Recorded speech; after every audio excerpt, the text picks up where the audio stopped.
There was a time when waiting for a new anime season was not torture, but now it is almost a miracle that a series returns in less than 3 years.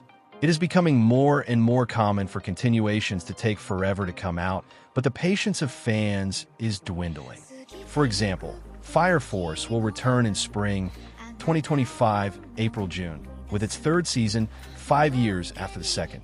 Or One Punch Man, which took 3 years to come back, only to change studios and become a disaster. In the past, an anime used to come back in 1 or 2 years. Series like Naruto, Bleach, and Dragon Ball had a steady pace, while recent titles like Haikyuu or My Hero Academia kept a fairly predictable schedule regarding their sequels. But now, every announcement of a new season doesn't even include the estimated premiere date. Shingeki no Kyojin took 4 years between its first and second seasons, and Re:Zero did the same, and when it finally came back, it had lost much of its fan base. And No Game, No Life? No one knows what happened to that series, but surely the second season won't be as successful as the first.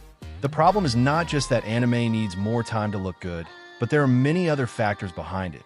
Overworked studios, impossible schedules, lack of original material to adapt, and in some cases, studios simply abandon a series to focus on the next hit of the moment.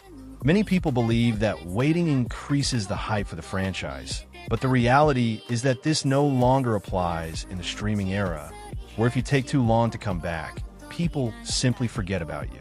When an anime like Jujutsu Kaisen or Chainsaw Man is on the air, it's on everyone's lips, generates crazy theories, and sells merchandise like hotcakes.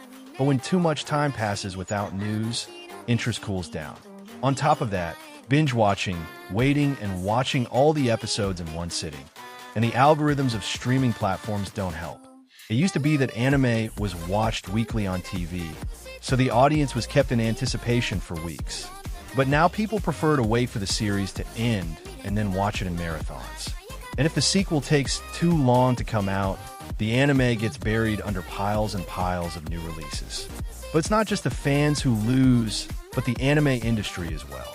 Unlike series in the West that survive on people watching them on streaming services, anime relies heavily on the sale of related merchandise.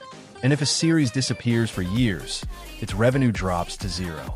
That's why anime today survive by keeping a steady stream of content, like compilation movies. You thought that was a coincidence? That way they make sure to keep the hype alive and stay relevant while a sequel is being produced. And now there's a dilemma. On the one hand, studios know that if they take too long, their anime will be forgotten. But on the other hand, the current system makes it impossible to release new seasons immediately, unless they disguise second parts as second seasons.